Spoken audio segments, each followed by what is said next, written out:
Bueno, hola, muy buenos días. Iniciamos una nueva sesión de este seminario que tiene por nombre Archivos del Futuro. ¿Para qué archivar? ¿Para quién archivar? ¿Y por qué archivar? Esta es una iniciativa del Ministerio de las Culturas, las Artes y el Patrimonio y el Departamento de Educación, Información, Arte y Cultura, el Centro de Extensión, en conjunto con la Corporación Chilena de Video. Este semestre lo hemos denominado un primer ciclo de reflexión en torno a los relatos del tiempo profundo. Básicamente este ciclo está constituido por 3 mesas. La primera de ellas fue el mes pasado, que básicamente reflexionó en torno a los humanos del espacio y tiempo profundo, ¿cierto? Donde conversamos sobre diversas experiencias a partir de investigaciones de sitios arqueológicos en Chile y la relación, por ejemplo, de diversas colecciones museográficas en territorios ancestrales. Museo Martín Gusinde, Museo Mapuche Cañete, sitio arqueológico El Olivar, el Museo Chileno de Arte Precolombino, etc. En esta oportunidad presentamos esta segunda mesa que titulamos de manera general, por favor, Tradiciones, Cultura Popular y Patrimonio Inmaterial, donde trataremos de conversar, reflexionar, ojalá de manera muy abierta, ¿cierto?, sobre las diferentes paradojas del archivo de lo intangible. ¿Cómo guardar lo intangible? Esa fue la primera pregunta que nos hicimos cuando estábamos conversando acerca de esta iniciativa. ¿Qué es lo que necesita? Indudablemente estos archivos necesitan una comunidad viva para que su presencia sea dinámica y sea proyectable en el tiempo, ¿cierto? Para esto, y otras cosas más que van a salir en la conversación, tenemos a los siguientes invitados de lujo. La verdad que para mí es un honor poder contar con ustedes, poder contar con un panel tan atingente, ¿cierto?, a la temática. Me voy a tomar un poquito de tiempo para presentarlo y presentarlas, porque creo que merece nuestra atención también conocer quiénes son, con cierto detalle. Carolina Tapia es historiadora del arte de la Universidad Internacional SEC, ha realizado diversas investigaciones sobre la poesía popular chilena, difundida en hojas sueltas, conocida en Chile como la lira popular. Ha trabajado en varias instituciones culturales y actualmente es la jefa del Archivo de Literatura Oral y Tradiciones Populares de la Biblioteca Nacional. Bienvenida, Carolina. María Eugenia Cisternas es profesora de música egresada de la Pontificia Universidad Católica de Valparaíso, donde conoció profundamente a Margot Loyola y se convirtió, podríamos decir, y si me permite la palabra, María Eugenia, en una de sus discípulas, ¿cierto? Magíster en musicología de la Universidad de Chile, es parte del grupo de proyección folclórica Las del Puerto, ¿ya? Y hoy día actualmente es encargada del Fondo de Investigación y Documentación de Música Tradicional Chilena Margot Loyola Palacios de la Pontificia Universidad Católica del Paraíso. Buenos días, María Eugenia, y bienvenida. También tenemos a 2 investigadores como Daniel González, que están juntos hoy día, ahí nos van a comentar en qué ciudad están, ¿cierto? Tenemos a Daniel González, antropólogo social y diplomado en comunicación para el desarrollo por la Universidad de Chile. Se ha dedicado la última década a la investigación etnográfica, audiovisual y testimonial, con especial atención en fiestas patronales y música tradicional del Norte Grande, Norte Chico y zona central de Chile. No habían ido, pero ahí volvieron. Ha ejercido la docencia en la Universidad de Chile. Por su parte, Danilo Petrovich, antropólogo social también, con experiencia en investigación social, con herramientas audiovisuales en torno al patrimonio cultural inmaterial, gestión cultural, cine, entre otras áreas que ya nos comentará Danilo. Ha trabajado en terreno hace más de 10 años, de manera independiente, con fuerte énfasis etnográfico en temas relacionados a ritos, fiestas religiosas a lo largo de todo Chile. También se ha desempeñado como productor general de la Cineteca Nacional de Chile. Bienvenidos, colegas, amigos. Y por último tenemos a Patricia Díaz Inostroza, musicóloga, periodista, docente, gestora cultural, etcétera, etcétera. Ya nos comentará un poquito más sobre su experiencia laboral y personal. Doctora en Estudios Americanos, mención Pensamiento y Cultura por la Universidad de Santiago de Chile y máster en Gestión Cultural por la Universidad de Barcelona, España. Profesora de música en la Universidad Metropolitana de Ciencia y Educación y periodista cultural en la Universidad Arcis. Su línea de investigación está orientada hacia la cultura e historia cultural en Chile y de Chile, con especial énfasis en la figura de Violeta Parra y los cantares de resistencia. Actualmente también es jefa del programa de Magíster en Gestión Cultural de la Facultad de Artes de la Universidad Academia de Humanismo Cristiano. presidenta también de la Fundación Memorial. Bienvenida, Patricia. Bueno, con esta presentación nos queda claro, digamos, el peso de cada uno de ustedes, su experiencia que nos gustaría conversar. La dinámica de esta mesa es tratar de ir respondiendo, hilando algunas preguntitas que voy a ir haciendo. La idea es tener, ojalá, hasta las 11:20, 11:15, tratar de dar respuestas más o menos precisas, ojalá, para poder tener un momento y varios minutos de preguntas del público, que imagino que ya habrán muchas consultas. Así que en ese sentido, bienvenidas, bienvenidos. Y la primera temática que me gustaría plantear en esta mesa es en relación a la memoria. Memoria y tiempo, ¿cierto? Que es un poco la reflexión de este primer ciclo de nuestro seminario. En ese sentido, me gustaría consultar y empezar por Carolina, ¿cierto? ¿Qué memorias hay en el archivo que ella dirige y cuáles son las prácticas de investigación en torno a esta memoria? ¿Cómo es esta memoria? Hola, Cristian, muchas gracias. Hola a todos, mis compañeros. Aprovecho de agradecer la invitación a participar de esta conversación. Por los invitados, creo que va a estar muy interesante, porque creo que con algunos tenemos bastantes temas en común y prácticas de investigación y prácticas laborales que también difieren, pero en torno a un tema en común. Así que me imagino que va a estar muy interesante la conversación y los aportes también que podamos tener desde ya en esta conversación.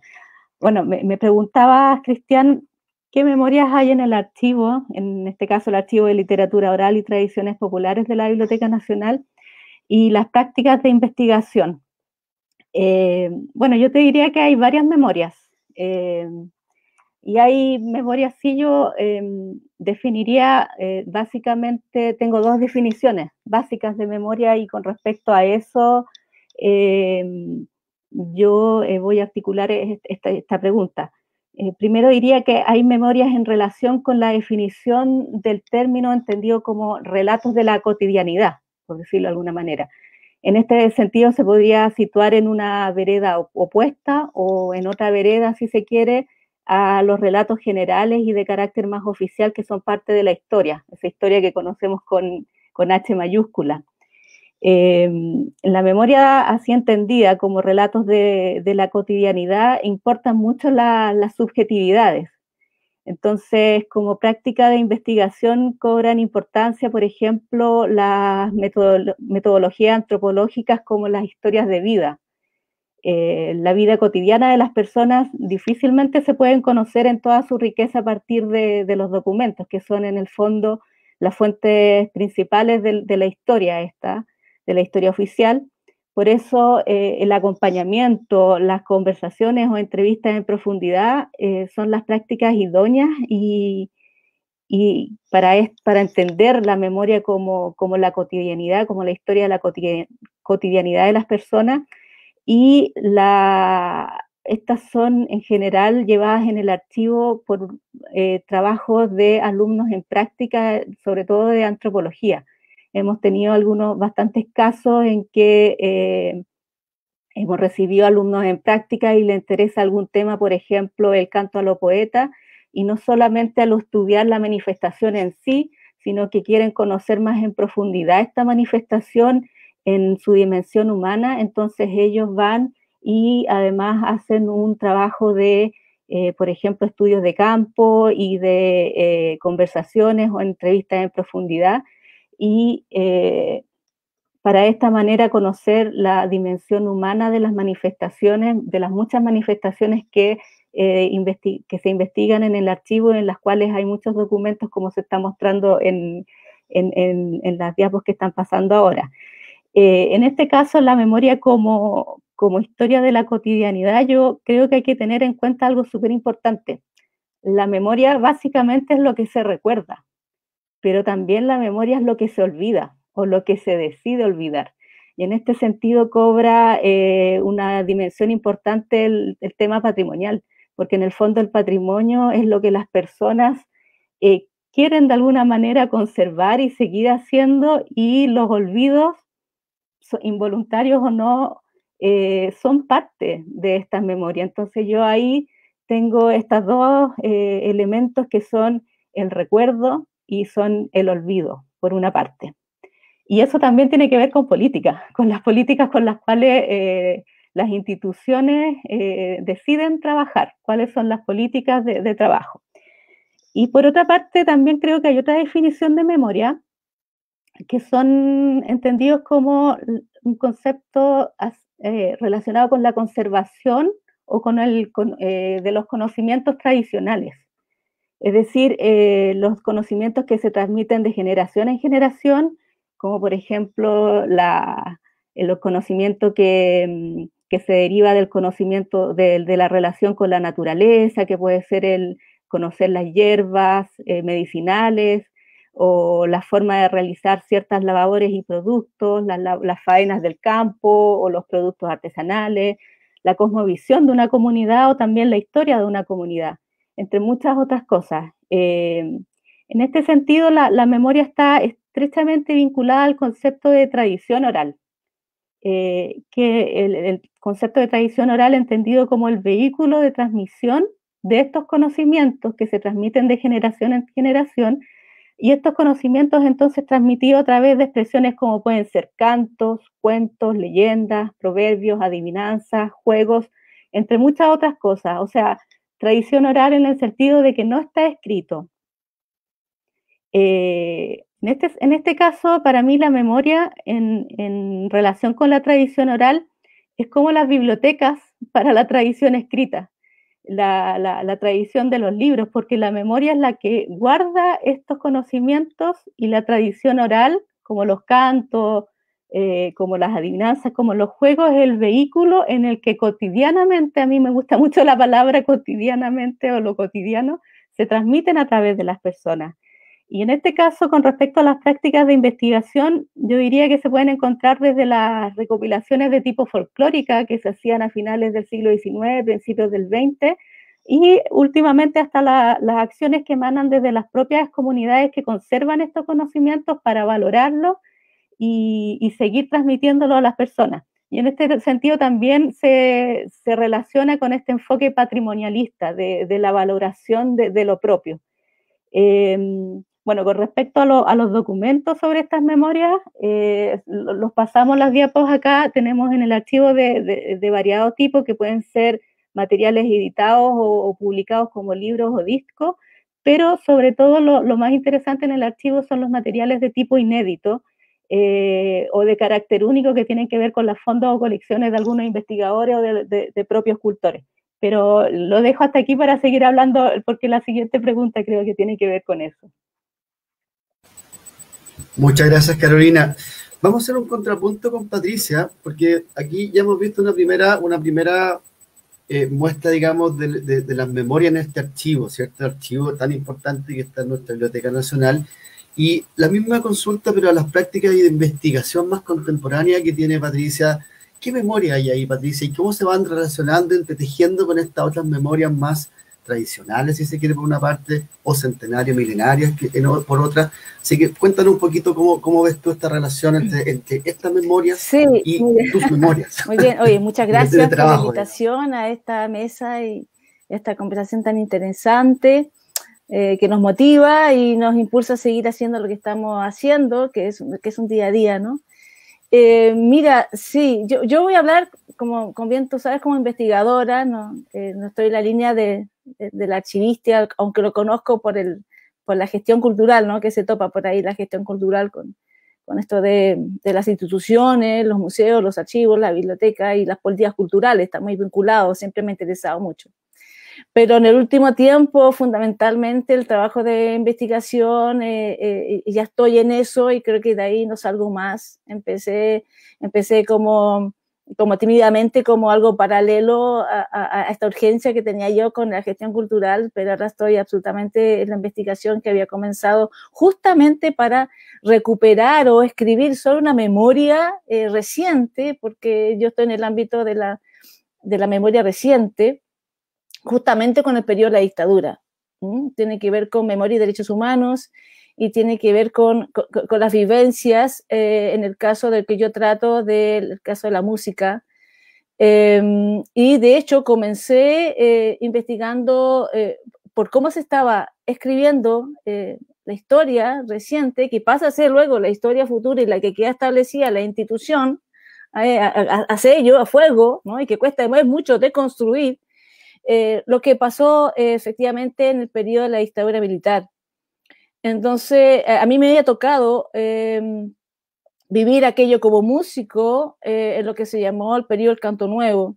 Entonces, cuando se retorna la democracia y empiezan a aparecer libros sobre música popular, libros oficiales del Ministerio de Educación, por ejemplo, sobre ese periodo ocurrían dos cosas, ¿no? Uno, que se señalaba que el Canto Nuevo era o sea, hablando de todo un movimiento de forma muy simplista, con mucha carga ideológica de una opinión de un momento determinado de lo que significó, sin ninguna, digamos, pensamiento, reflexión respecto de aquello, menos a una investigación, porque era reciente, a situarlo como un paso menor entre la nueva canción chilena y el pop, el rock, lo que vino después con grupos como Los Prisioneros, ¿no? Entonces se pasaba como de largo eso, en un párrafo nada más, por ejemplo, y por otra parte, como aquello que yo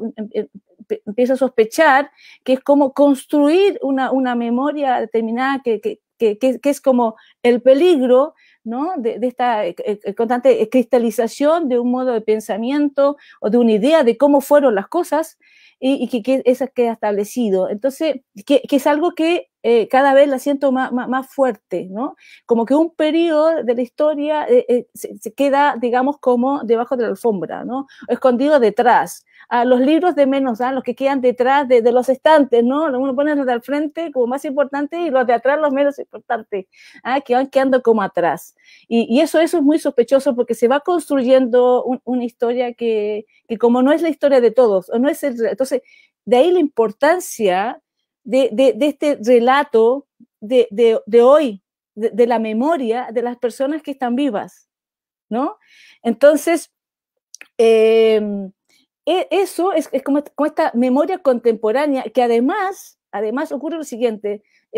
Yo después de eso, que hice que el libro del Canto Nuevo Chileno, un legado musical, para intentar, es un popurrí ese libro, ¿no? Como tratando de hacer primero una arqueología de lo que un esqueleto, un andamio de qué es lo que es la música popular en Chile, para poder situar dónde estaba el Canto Nuevo, qué es eso de la nueva canción chilena, qué pasa con Violeta Parra, qué pasa, en fin, de dónde viene, etcétera, para poder recién ahí hablar, ¿no? De lo que yo como testigo, como mi memoria, mi testimonio personal, poder señalar y decir, oye, esto no fue así, esto sucedió de esta manera, ¿no? Entonces, luego de ese libro, yo no paré y fui un poco también tratando de entrar en eso también, de que la canción también es un documento, ¿no? La canción, su contenido está relatando, diciendo un momento determinado. Yo como periodista lo tomé como una fuente, la canción. Y ahí me fui entrando en eso, que es otra forma, ¿no? Y hoy día, por ejemplo, me encuentro justamente realizando varias investigaciones en el camino, que ya saldrá alguna de esas cosas en la conversación porque tiene que ver con otras preguntas de más adelante, pero esta memoria de la que estamos hablando es tan relevante porque estamos, digamos, construyendo, porque obviamente la historia se construye, estamos construyendo. Entonces, esta memoria reciente de personas que ya están en los 70, 80, 90 años es muy relevante. Eso que hablaba Carolina de las historias de vida, ¿no? De esa vida cotidiana, de esa experiencia, porque ya estas mismas personas, y porque te lo digo porque estoy haciendo un trabajo en este minuto justamente que tiene que ver con la historia de vida de un tremendo productor musical y que atraviesa gran parte de la historia de la música chilena en este ámbito de la nueva canción, que tiene que ver desde la Peña, los Parra, hasta el sello Lerce, ¿no? Entonces me ha tocado entrevistar, porque comparto plenamente lo que está diciendo Carolina, la entrevista en profundidad es muy importante.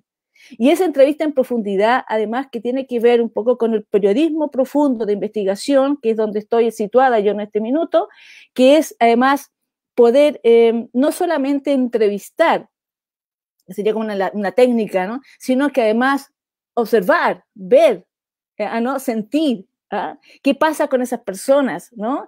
Que cuando tú la entrevistas, en que tú tienes que ir hasta allá donde están. Hoy día es más difícil, me encuentro un problema porque, claro, puede ser muy fácil una entrevista hoy día por Zoom, que incluso puedo entrevistar. Yo entrevisté recién entrevisté a Alberto Zapicán, que ya con sus 93 años, que está en Uruguay, puedo hacerlo, como puedo también a un integrante de los Curacas, ¿no? Ricardo Yoselensky, que está en México, ¿no? Un docente de la Universidad de México, puedo entrevistarlo y verlos directamente con él, pero no puedo ver todo su entorno, porque el entorno también me dice, ¿no?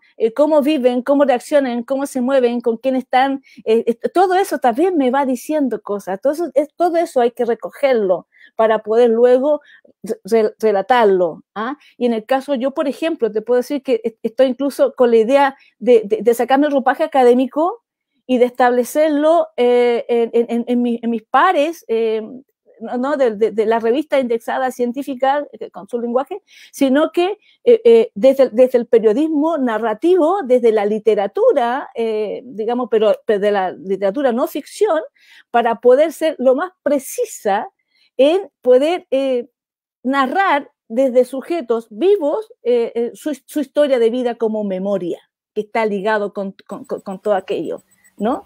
Entonces, para terminar, para dejar la palabra a los demás, yo he descubierto con esto en que estoy trabajando, que he trabajado ya en dos investigaciones que tienen que ver incluso con otro tipo también de memoria, no de lo que estamos trabajando, sino que con la lírica, que tiene que ver también con la forma de cantar, que es otro traspaso, ¿no? En que la memoria... Mira, había una frase muy hermosa que decía Fidel Sepúlveda, ¿no?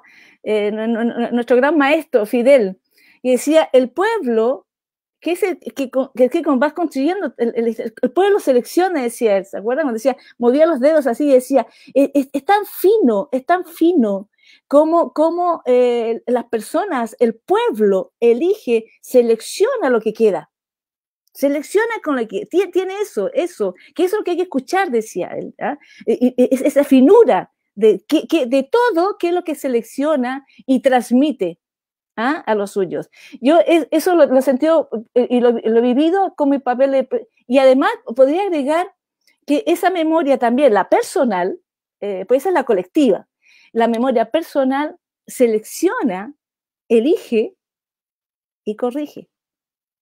Y ahí donde está entonces el trabajo del investigador, de poder decir, de eso que me estás diciendo, que está en tu memoria, pero que con el tiempo lo has ido como acomodando en forma inconsciente, yo debo de ir a ocupar los otros documentos, ¿no? Y debo ir, sí, al documento puro y duro, ¿no? Que me va a decir desde un certificado de nacimiento, desde otros documentos historiográficos, hacerme parte de esas otras herramientas historiográficas que me van a permitir ir viendo, construyendo ya más completo qué fue lo que pasó para acercarnos lo más posible.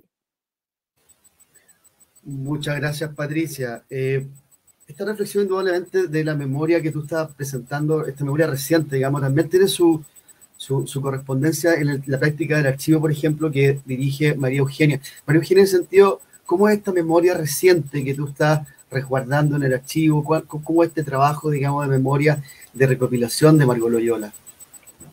Hola, buenos días a todos. A ver, mira, el trabajo que nosotros realizamos en el fondo, la verdad es que es de bien antiguo, esto es del siglo pasado, que no es tan lejos porque pasó ayer nomás, pero bueno, nosotros en el fondo Margot Loyola, que tú sabes que está en la Universidad Católica de Valparaíso, la Pontificia Universidad Católica de Valparaíso, nosotros albergamos memoria más o menos desde 1900 en adelante. Los documentos más antiguos que tenemos son partituras de la música que se escuchaba a principios de siglo. Por ejemplo, aquí tenemos, si ven en las imágenes, hay una partitura de zarzuela que era algo popular en aquella época. de gusto de la gente en Santiago, Valparaíso, en fin. Nosotros tenemos colecciones de lo que era, por ejemplo, la Casa Amarilla de Valparaíso, que distribuía para todo Chile. También tenemos memorias albergadas también musicales, en estos rollos de autopiano, que también representan más o menos una época como hasta 1930 quizá, con música popular en aquella época, que si ustedes pueden ver allí, la forma de ejecución era, bueno, este rollo que está colocado dentro del piano, un sistema mecánico con aire que funcionaba, ¿cierto? Y ahí tenemos un rollo, por ejemplo, que corresponde a colecciones de la Casa Amarilla. Y bueno, además tenemos yo creo que esta quizá, bueno, es una memoria distinta. No puedo decir que una memoria es más valiosa que otra, pero cuando pasamos, por ejemplo, al trabajo de campo de Margot Loyola, ella, sus primeros relatos o sus primeros trabajos in situ, los hizo con una grabadora de cintas magnetofónicas, cintas reel, que ella adquirió en uno de sus viajes, sus primeros viajes, por allá por el año 58 a Europa y la Unión Soviética. Entonces con ese equipo pudo grabar estas cintas magnetofónicas donde recoge la memoria de nuestro país, la memoria de lo que era popular en el pueblo de Chile, el sector más campesino, desde el norte al sur. Esta máquina, fíjate que no costaba, o sea, pesó más o menos 25 kilos. Y cuentan anecdóticamente Margot y Osvaldo, que son la dupla, que esta máquina, en un momento, por ejemplo, yendo a investigar a Chiloé, Margot arrienda un caballo. Entonces, Osvaldo dice, bueno, el caballo será para que ella viaje, yo voy caminando, dice. Y resulta que el caballo era para poder llevar la máquina. Ellos dos iban caminando, pero tenían que llevar la máquina con un caballo, no se podía de otra forma. Y así podían caminar, qué sé yo, varios kilómetros, porque era pesada. Entonces, bueno, aquí en esta diapositiva tenemos varios detalles de memoria. Por un lado está el soporte mismo, que es lo que ustedes ven acá, la cinta magnética, y también tenemos los apuntes de Margot de esos encuentros con sus informantes, con los cultores, de los cuales ella creó lazos importantes, porque para ella el ser humano era el centro de su investigación. La música era parte de este todo. Entonces, bueno, esta mujer fue muy visionaria y ella no solamente tomaba los datos con relación a la música, sino que también averiguaba y conocía acerca de la vida de las personas, por qué su canto, motivaciones, en fin, las vidas de nuestro pueblo chileno. Entonces, bueno, estas cosas son importantes porque uno no solamente está viendo el objeto, sino que también ve de puño y letra y la presencia de Margot en estos trabajos. Y bueno, claro, el audio, nosotros hoy día ya no lo estamos escuchando en las máquinas antiguas de cintas reel, pero digamos, lo hemos procesado, que vamos a hablar más adelante en cuanto a las técnicas. También nosotros guardamos una colección importante de discos de Victrola, discos de vinilo, ¿cierto? Que en principio fueron entregados por el profesor Osvaldo Cádiz, marido de Margot, y allí tenemos harta información de la música que fue popular en nuestro país, donde por ejemplo están los Guasos de Chincolco, las mismas hermanas Loyola, los Cuatro Guasos, el dúo Rey Silva, en fin, hay harta música de distintos géneros. Y bueno, este disco en particular que ustedes ven aquí es un disco icónico, ¿cierto?, de investigación realizada por la Universidad de Chile, y que se hizo una serie de de discos que informaban acerca del folclore musical chileno, hay una colección, y en ellos se guarda un valioso patrimonio, que es recuerdo, pero para nosotros es importante y para mucha gente en nuestro país es importante. Y puede que para los jóvenes en el futuro también sea importante. Entonces, por eso es necesario que estos elementos sean resguardados, sean conservados, que sean preservados y que podamos darle vida para que todos podamos conocer nuestra historia, que es tan importante, apropiarnos de nuestra historia. En este caso, la historia musical, que en este caso está vinculada al folclore, primordialmente al folclore musical chileno, que nosotros estamos resguardando. Y bueno, en gran parte de la colección de discos también tiene que ver con el trabajo musical de Margot Loyola, está en distintos formatos, incluso también estos soportes nos hablan de la vida de Margot como artista, porque si se fijan acá, por ejemplo, esta grabación que está en el lado izquierdo de su pantalla está hecha en Rumania. Dentro de las giras que realizó Margot, ella también grabó en el extranjero. Y bueno, tenemos aquí una evidencia, ¿cierto?, de su trabajo, en el cual ella pudo grabar, hay repertorio étnico, en fin, aquí en este caso hay música de Rapa Nui y otros temas también. Pero bueno, todos estos documentos de distinta índole nos van hablando de historias de nuestro país y bueno, en particular algunas, mucha información tenemos acerca de la misma Margot Loyola. Por ejemplo, acá tenemos otro disco, Recorriendo Chile, este es un long play, y si se fijan tenemos aquí una anotación. Este disco fue regalado de Margot Loyola, regalado a Oreste Plat. Esto nos habla también de la amistad que tenían ellos, como también con otros estudiosos de la época, que compartían el gusto y el aprecio, la valoración por las tradiciones de nuestro país. Ahora, claro, Oreste Plat quizá más en el ámbito de las costumbres, Margot quizá más vinculada al área musical, sin dejar de lado, en el caso de ella, la parte contextual que también no dejó de lado para nada.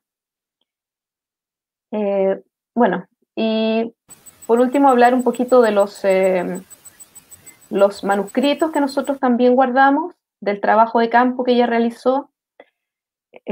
Aquí hay información de la cual ya se han realizado libros, ella misma editó libros, por ejemplo, el cachimbo, la cueca, la tonada, Bailes de Tierra, que fue su primer libro, siempre con Ediciones Universitarias de Chile. Y también tenemos algunos documentos que no son de ella, son manuscritos, por ejemplo, de músicos como don Carlos Isamit.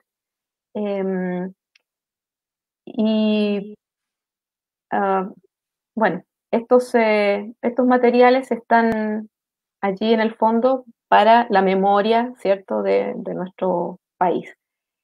Y en esta sección, yo creo que es la última imagen que vamos a mostrar, es el catálogo o la colección de fotografías, que también nos va contando un poco de la vida de Margot, pero también ella vinculada con todos los cultores que conoció a lo largo de su vida, que dedicó prácticamente toda al trabajo de investigación y difusión de la música tradicional.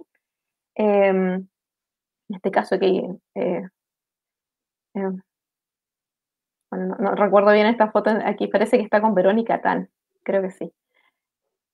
Y así, bueno, fotografías que nos van hablando de la historia.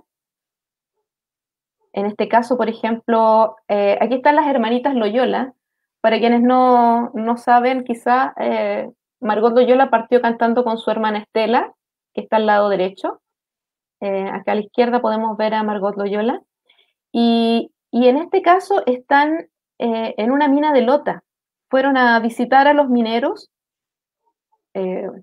Esto es antes de la década del 50, antes de la década del 50. Porque hubo una gran, un hecho lamentable para los mineros en Chile, para nuestro país también, que fue una explosión que hubo donde murieron muchos mineros por gas grisú.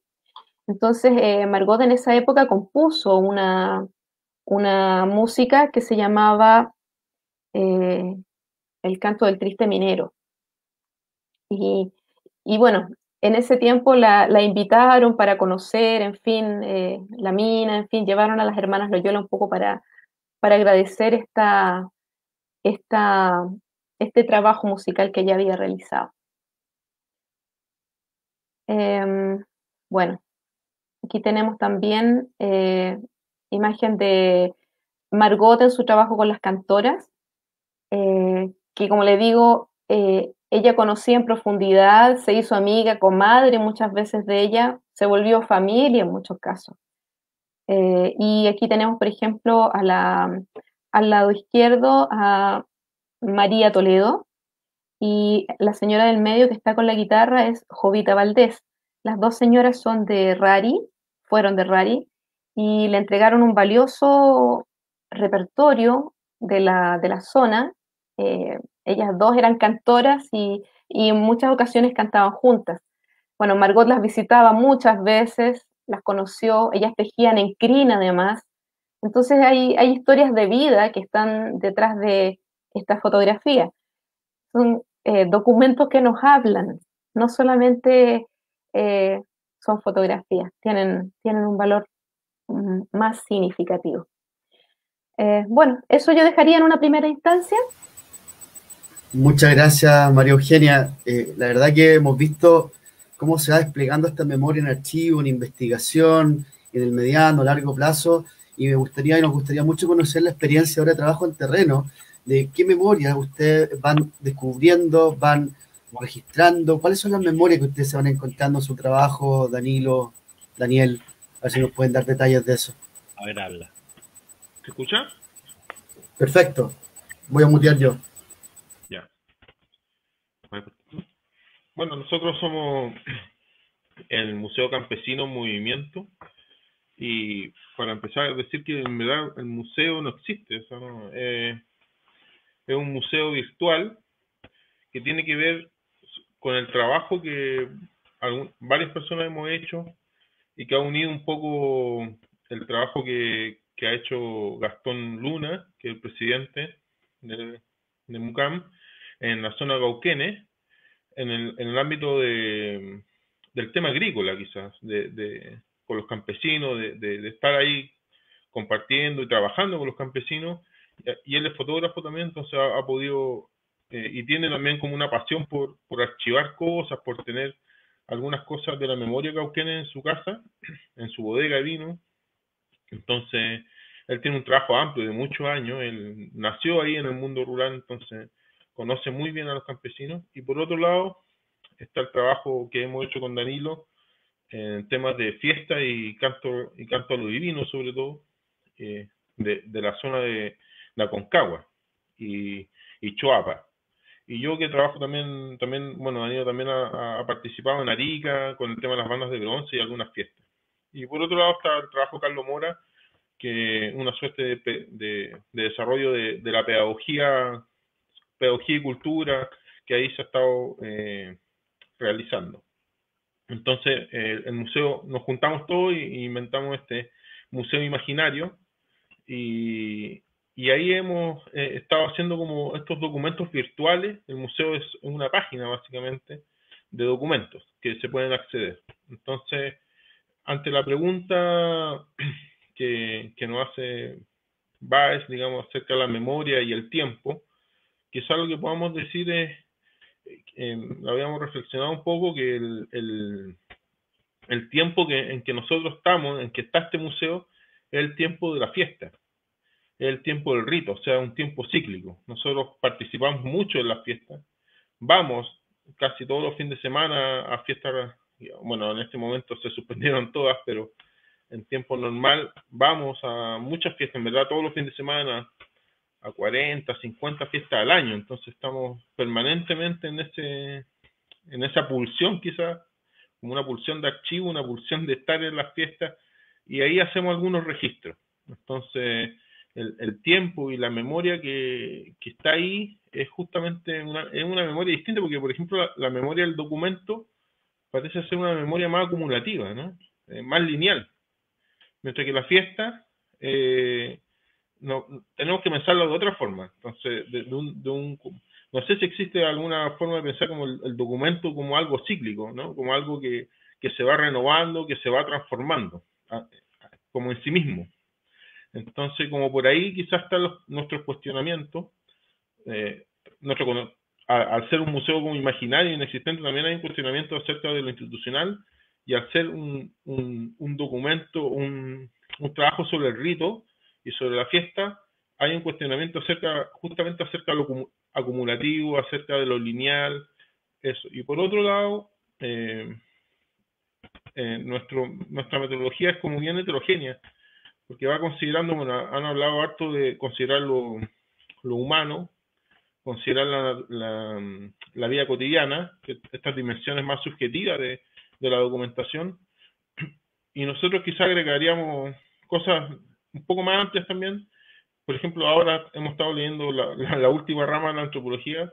Uno debería estar considerando lo no humano también dentro de la documentación, pero también como el territorio, por ejemplo. Entonces nosotros también tratamos de recorrer mucho los lugares, de que ojalá eso quede en los registros que estamos haciendo, considerar el territorio simbólico, el espacio social, el territorio simbólico en su máxima expresión dentro del documento. No es tan fácil, pero está considerado como dentro de las variables que trabajamos.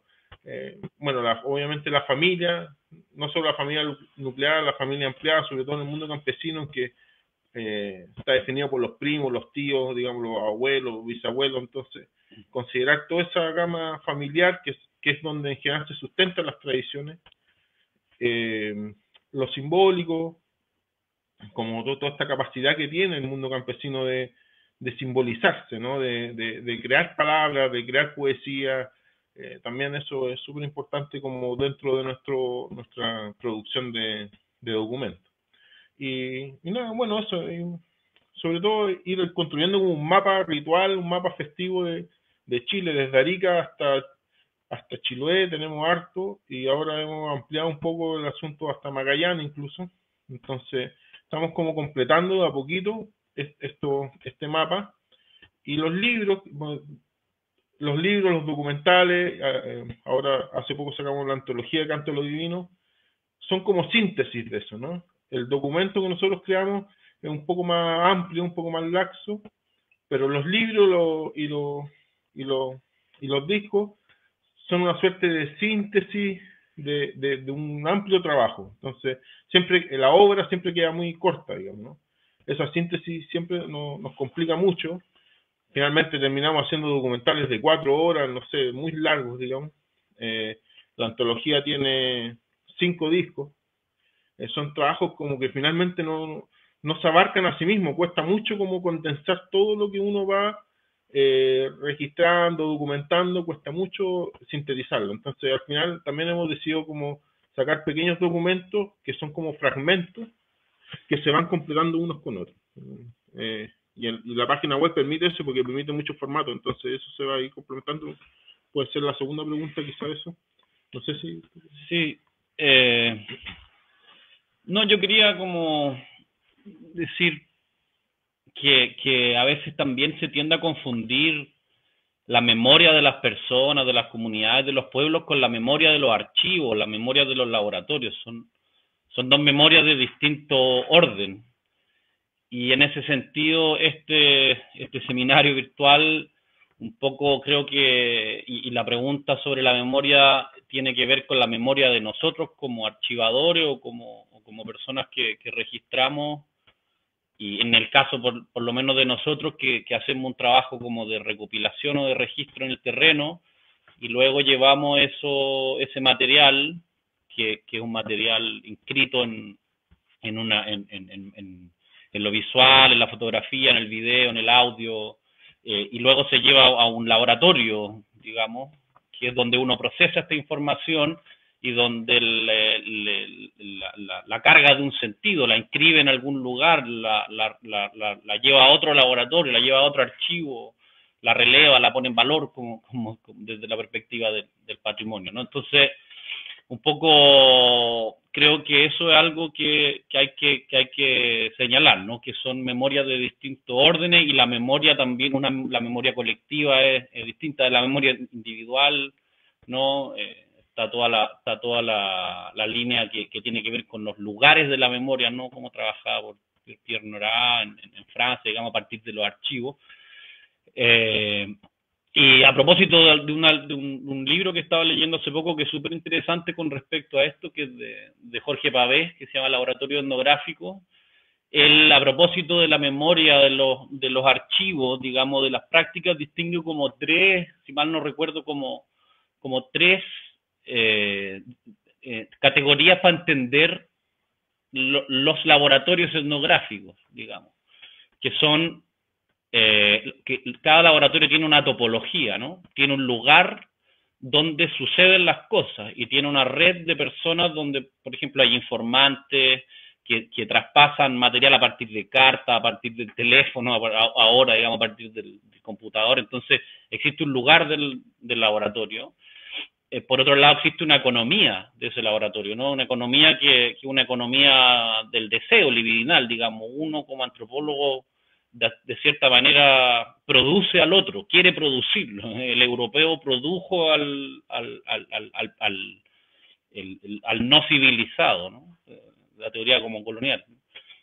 Es una economía del deseo, y por otro lado tiene una suerte de anatomía, ¿no? Es una ciencia, es algo que se está haciendo constantemente, siguiendo un poco también lo que ha hecho Bruno Latour a partir del estudio de la ciencia hoy en día, ¿no? Entonces, todo lo que sucede en estas tres categorías, de alguna manera queda inscrito en el archivo. El archivo es la expresión material y no espiritual, digamos, de lo que sucede en el laboratorio etnográfico, y por lo tanto, a partir del archivo nosotros podemos hacer una genealogía y podemos de alguna manera darnos cuenta de cómo se construyó esa memoria, y en el libro eso es lo que Pavés va haciendo, viendo los archivos de Lepech, de Gusinde, de Hule, de Tomás Guevara, de Rodolfo Lenz, ¿no?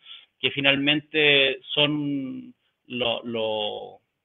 digamos, los laboratorios etnográficos, los gabinetes donde se construyeron las bases para entender lo que hoy en día son los mismos archivos, o el folclore, o la antropología, o digamos, la disciplina académica asociada a eso. Entonces, quizás también está esa reflexión que habría que hacer sobre la memoria. Y lo último, con respecto a eso, que nosotros bromeamos siempre, que a propósito de siempre, y pensábamos un poco como en un guiño hacia el nombre de este seminario, ¿no? Que era como Archivos del Futuro. Nosotros pensábamos en decir quizás archivos del futuro, los archivos de siempre, ¿no? Nosotros siempre preguntamos lo mismo, hacemos una antropología del siempre, vamos donde la misma persona y le preguntamos lo mismo, y siempre es distinto. Entonces el siempre tiene como esa condición contingente y a la vez acumulativa, ¿no? Qué interesante. Varios niveles, ¿no? Varias aristas, varios frentes se nos están abriendo. Desgraciadamente no tenemos todo el tiempo que quisiéramos, pero aquí viene una pregunta más concreta. ¿Cómo es, en el fondo, cómo estas memorias que ustedes ya han estado trabajando, ¿cierto? Cuestionado, han problematizado, ¿cuáles son el uso de tecnología para esto? Porque indudablemente hemos visto ya cómo los archivos guardan sus objetos, ¿cierto? Pero también indudablemente hay otras formas de registro hoy día. También un poquito pensando en el trabajo del museo, pensando en el trabajo de ustedes, Danilo, Daniel, también como estos elementos que antes eran bastante invasivos, como por ejemplo la grabadora, ¿cierto? Hoy día la cámara, hoy día también se están acercando mucho más, pero me gustaría saber un poquito a grandes rasgos, y esto un poquito más puntual, por favor, ir avanzando en la mesa. ¿Cuál es el uso de la tecnología? ¿Cómo lo están ocupando? y exactamente qué están haciendo para, por un lado, los archivos guardar, y por otro lado, ustedes como investigadores también registrar y guardar. Carolina. Bueno, voy a responder la pregunta, Cristian, pero me gustaría tomar algo que acaban de decir por favor. Danilo y Daniel, que me parece súper interesante esto, memoria y tiempo, el tiempo de la fiesta, que es tiempo cíclico. Me gustó mucho la reflexión que dijeron de la memoria del documento, que para ellos consideran que es como más lineal y acumulativo, dijeron también, y ellos que dicen que la memoria de la fiesta es más cíclica. Y en este sentido, ya respondiendo tu pregunta, Cristian, yo siempre he visto como los documentos de archivo, que puede contener el propio archivo de literatura oral de la Biblioteca Nacional como otros archivos, como una especie de fotografía de un momento. No creo que se deban tomar como, a lo mejor puede ser un ejemplo, pero siempre de un momento determinado, de una persona determinada, de una comunidad determinada, pero no algo ejemplar. A no ser que en un futuro ya más lejano el documento de archivo sea lo único que hay de una fiesta, claro, lo podemos tomar como un ejemplo. Pero en este caso, como dicen ellos, hacen siempre la misma pregunta cuando van a un lugar y es súper entretenido, pero las respuestas son siempre distintas. Entonces, me parece que los documentos de archivo que uno pueda contener como institución, hay que verlos como esto, como una fotografía del momento, y yo creo que la riqueza y la importancia es que uno pueda hacer comparaciones en el tiempo. No quiero decir no quiero decir evolución, porque yo creo que en este momento, en este contexto, la evolución no existe. Son cosas distintas, cada uno tiene su valor en un determinado momento y cada uno tiene su valor para una determinada comunidad. La fiesta de la Cruz de Mayo, por ejemplo, se celebra a lo largo de todo Chile y es distinta en todas partes de Chile, y no me cabe ninguna duda que ha sido distinta a lo largo de todos los años en que se ha celebrado. Entonces yo considero que la riqueza de los archivos es esta posibilidad de tener la diversidad para fines de estudio o para que la misma comunidad que los conozca también. Y también con respecto a la evolución de los usos de las tecnologías, como archivo nosotros tenemos hartos documentos que van desde estos cintas grandes que decía María Eugenia, que se grababan en estas máquinas que pesaban 25, 30 kilos, que era para darle una medalla de honor a las personas que andaban con esa máquina. La propia Violeta Parra, el propio hijo, decía que él andaba trayendo la máquina porque la mamá le decía que lo acompañara para que le llevara la máquina. No sé si solamente para que le llevara la máquina, pero era... yo conociendo a Violeta probablemente era para que le llevara la máquina nomás, no lo sé. Pero claro, entonces afortunadamente en el archivo tenemos muchos documentos que dan cuenta de estos momentos, porque una cosa son las investigaciones de los temas, de las memorias, y otra cosa que también yo encuentro como súper rico en el archivo de la biblioteca por lo menos, pero me imagino que en muchos otros más, son las tecnologías que dan cuenta también de determinados momentos. Estas máquinas pesadas en estas cintas grandes, afortunadamente nosotros ya tenemos máquinas para digitalizarlas y escuchar esos documentos. Después se pasó ya a un formato más pequeño, a un formato cassette, que cuando una vez conversé con Patricia no podía creer que nosotros teníamos registros, digamos, máster u originales en cassette, porque me decían, pero eso es muy mala calidad. Sí, ¿cómo es posible que hayan grabado un máster en cassette? Yo le dije, bueno, pero es que se iba con la grabadora chiquitita, ya no se iba con la máquina grande. Entonces, tenemos documentos máster originales de registro en cassette, y después con el tiempo en el archivo se fueron pasando al DAT, que es Digital Audio Tape, en un primer momento como en los años 90 o quizás principios de los 2000, y después ya se está digitalizando y se conserva en servidores.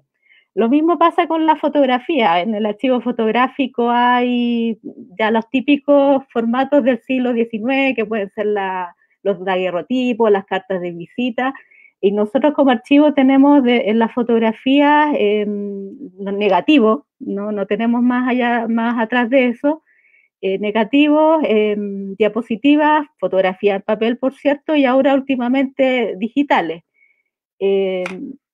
La calidad, bueno, yo ahí no sé, pues puede ser una muy buena foto de muy buena calidad, como también puede ser un registro muy a la rápida, quizás.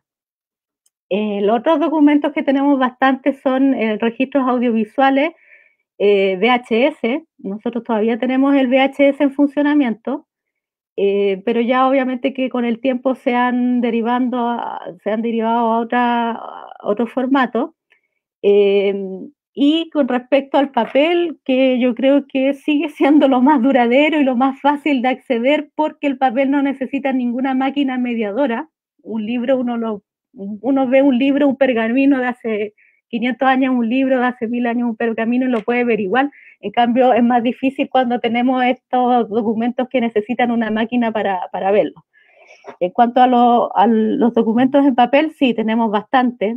Ahí dice libros de consulta, pero son de apoyo, porque, como les decía anteriormente, lo más interesante son estos fondos documentales que son parte de las investigaciones de una persona, un académico, o de los propios cultores. Por ejemplo, abajo dice cuadernos, manuscritos, y si no me equivoco son los cuadernos de poesía del autor Domingo Pontigo, no recuerdo muy bien. Pero la diversidad es bastante grande, y quisiera destacar aquí también una colección que son de manuscritos que envían personas de todo Chile a un concurso, que es el concurso FUCOA, que quedan en papel, ahora ya lo están enviando en digital, pero lo que quisiera destacar aquí es que son las mismas personas que de repente llegan y dicen, oye, yo mandé un cuento hace 10 años atrás, o mi abuelito mandó y lo quieren leer. Entonces, esa oportunidad de que en un archivo de la Biblioteca Nacional, las personas puedan encontrar sus propios memorias o documentos, o como queramos llamarle ahora, a mí también me parece muy, muy lindo, me parece muy, digamos, decidor de la conexión que los archivos de repente pueden tener con las personas, aunque de repente se puedan decir que no, que son lejanos, que no. Yo puedo decir con mi experiencia que son completamente cercanos a las personas. Ahí tenemos un ejemplo de ahora de lo que se está haciendo últimamente, que en el fondo es la digitalización de los documentos para que se puedan poner a disposición de las personas ya prácticamente a todo el mundo, a través de las páginas de la Biblioteca Nacional e Internet. Eso. Los invito a ver la página. Muchas gracias. Gracias, Carolina. Patricia, ¿cómo registras? ¿Cómo este acercamiento a estos métodos de archivo tuyo también para poder realizar la investigación? Sí, mira, bueno, yo... la grabadora, ¿no? La grabadora es fundamental. La grabadora, tengo una grabadora Zoom que me permite además que cubra todo, que yo pueda ver desde trabajo, de toda la sonoridad, más allá de registrar la voz, sino que registrarlo todo. Y me aseguro que eso no ocupo video, porque obviamente la cámara siempre te lleva a otro lado con alguien que está ahí, que no solamente los que estemos dos. Estoy hablando de la entrevista, que para mí es lo fundamental en mi trabajo. Entonces no me gusta ocupar cámara grabadora de imágenes, de todo eso. Para dolor de mi hermano, que él es documentalista, a mí esas entrevistas que tienes, tenías que registrarla con mi imagen, necesito la imagen, pero yo necesito la sonoridad, y no creo que nadie intervenga en esa relación que para mí la técnica de la entrevista es muy relevante, o sea, desde la psicología, desde cómo entrar, de cómo abrir las puertas, de cómo salir del territorio común, de lo que siempre has dicho, cómo emocionarte, hasta que, qué sé yo, mi entrevistado puede decir, no sé por qué te estoy diciendo esto, no se lo he dicho nunca a nadie, ni a mis hijos. O sea, para producir todo eso, lo registro con esta grabadora, pero también con dos más. Por si acaso me pongo, qué sé yo, el iPhone ahí, el iPad por acá, por cualquier eventualidad que se corte, porque no es solamente el contenido que me está diciendo. Incluso yo transcribo mis propias cosas, a no ser que tenga mucho material y necesite que otra persona me transcriba. Ocupo la tecnología, la primera de todas, que es la de la escritura, ¿no? Que es la primera escritura, la de copiar el impreso, que en este caso nosotros lo hacemos con el computador. pero esa transcripción que hago de toda, que es la técnica de la investigación, que hay que transcribir sí o sí las entrevistas, cuando uno transcribe, vuelve a escuchar, vuelve a sentir, vuelve al momento, capta cosas que yo no, ¿cómo no capté esto? ¿Por qué no repregunté esto? Y eso está en la transcripción que hago. Y cuando voy a esa entrevista, porque la necesito, la leo y la escucho. Soy bien como obsesiva en ese sentido, de encontrar el máximo. Entonces, la grabadora es fundamental, pero también la cámara fotográfica, porque no para fotografiar a mi entrevistado, no, sino que para tomar fotos de los lugares donde estoy, que me habla un poco, eso lo hago un poco camuflada, un poco, así que no se note mucho, pero tomo fotos del lugar donde vive mi entrevistado, ¿no? A ciertas particularidades, ¿cierto? Me meto así, y también de las cosas que esas personas guardan, que incluso hay momentos en que no te entregan todo, te lo muestran, ¿no? Y ahí sí que, claro, fotografiar eso, luego cuando tengo los archivos de prensa, por ejemplo, porque cada uno tiene su archivo personal, donde está toda su trayectoria, todas sus cosas, que es más que un archivo, es un fondo personal, ¿no? Porque se guarda todo. Fíjense que yo en el archivo estoy trabajando de la persona, de la historia de vida que estoy contando, que puedo decirlo aquí, tal vez está escuchando, que es de Carlos Necochea Navarrete, tremendo productor, que administró la Peña de los Parras de los 15 años, amigo personal cercano de Ángel Parra, y que luego con Ricardo García crearon el sello Alerce. Bueno, una experiencia extraordinaria, le debo mucho a esos gestores y productores. Bueno, yo te estoy contando eso, lo que él vivió. Entonces, como él tenía parte de lo que es el archivo personal de Ángel Parra, porque eran casi hermanos, incluso cuando estaba en el exilio, Carlos hacía cargo de muchas de sus cosas. Yo tengo parte de eso aquí en este momento aquí en mi casa, aquí al lado, sus cajas, ¿no? Que me las traje porque para poder estudiarla tuvo esa confianza y de entregarme todo. Y cuando estoy revisando todo eso, por ejemplo, me encuentro con cosas que me asombraron. Yo como investigo y a la Violeta Parra, que no la suelto, que está siempre ahí, o ella no me suelta a mí, no lo sé. Algunos amigos dicen que es ella la que se viene para acá.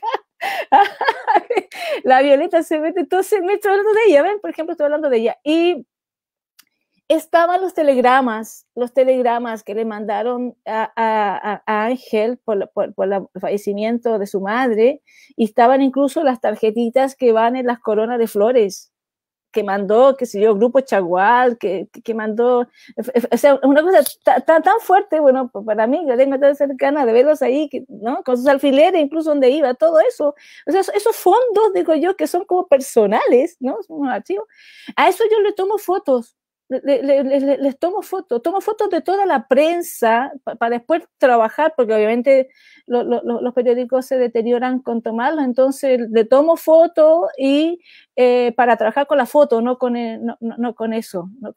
Y entonces, por lo tanto, la cámara fotográfica y la grabadora son para mí fundamentales.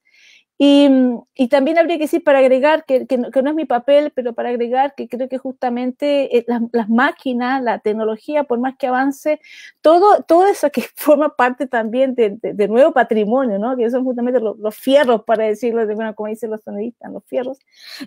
También hay que conservarlos, y conservarlos no como objetos, sino que conservarlos activos, que van a estar siempre vivos.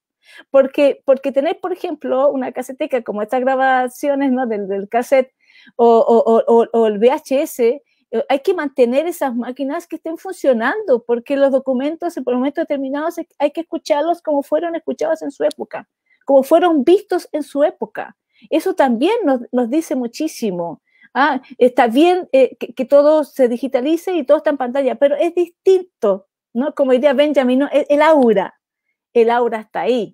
Como no es lo mismo ver una película muda, ¿no? Con la máquina, con la primera máquina de los Lumière, ¿no? O sea, verla así, cómo fue, es muy distinto que verla por el computador cuando ya está ahí en YouTube, ¿no? Eso podría ser. Muchas gracias, Patricia. En ese contexto también, María Eugenia, indudablemente que para usted es un desafío la mantención, ¿cierto? Y el cuidado de estos documentos y todo esto que nos ha ido mostrando sobre el legado de Margot Loyola. Yo no sé si estos documentos tienen algún grado de deterioro, especialmente estoy pensando en el material que recopila Margot Loyola, y cómo piensan también ustedes como archivo para adelante, en este archivo del futuro, ¿cierto? La conservación de estos documentos. Mira, ciertamente, bueno, cuando se creó el archivo, el año 1998, el primer trabajo que se hizo fue trabajar con las cintas reel, que fueron digitalizadas en ese tiempo y llevadas a formato WAV y también a formato MP3, y que están disponibles en la web del Fondo Margot Loyola, que es de la Universidad Católica, y bueno, y desde allí está disponible para los usuarios. Ahí hay una máquina que, bueno, es la que yo decía, esa pesada. Con esa se trabajan las cintas reel, se pueden leer, y de allí se digitalizan.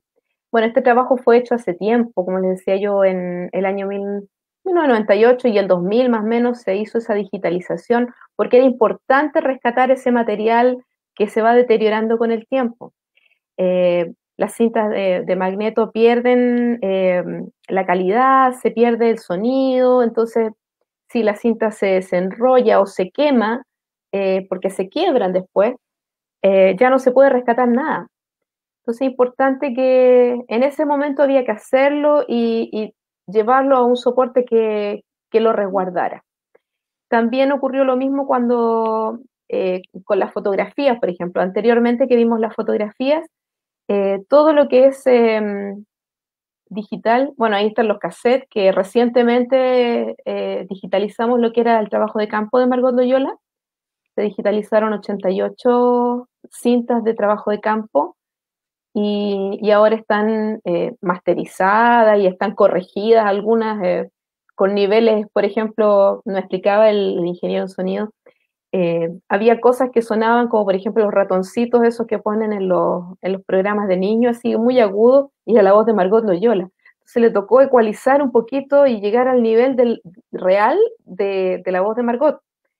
Entonces, hacer algunas pequeñas intervenciones para conseguir que el documento fuera el más fidedigno al original. ¿Ah? Entonces, bueno, limpieza de los audios, en fin. A veces no se le puede quitar todo el ruido porque a veces son copias de otras cintas, por ejemplo. Entonces ya no es problema de la cinta que se está trabajando, sino que el problema ya está antes y ahí ya no se puede hacer mucho. Y bueno, todos estos tratamientos tienen que ser cuidadosos porque para no deteriorar estos originales, o sea, que el documento digital sea lo más semejante al original. Y anteriormente nosotros también se trabajó el año pasado, se hizo un proyecto grande con lo que fue Chile Celebra, y se digitalizaron muchos materiales como fotografías, se ordenaron en catálogos, en materiales, en soportes que van a conservar, por ejemplo, los negativos, las fotografías en papel, todo con materiales libres de ácido, ordenados, clasificados, en fin, digitalizados. Materiales, por ejemplo, póster de Margot cuando anduvo en giras, fotografías de sus cultores. Entre medio, sí hay lo que decía Carolina, el tema del vínculo con las personas. Ha llegado gente al fondo que efectivamente dice, oye, mi abuela, por ejemplo, trajo los cantos de los caicai, los juegos de caicai. Y hay una foto de ella, está la foto ahí en la entrada del fondo, digamos, ella es mi abuela, y la ven ahí, y saben que ella le entregó ese material a Margot, entonces es como bien bonito cuando se producen esos encuentros o reencuentros. Y esta misma niña, por ejemplo, que fue al fondo esa vez, nos regaló también, nos enseñó juegos de Kaikai que quedaron grabados, en fin, entonces uno como que vuelve a retomar el trabajo que empezó Margot y sigue actualizándose de alguna manera. Así que bueno. Muchas gracias, María Eugenia. Eso.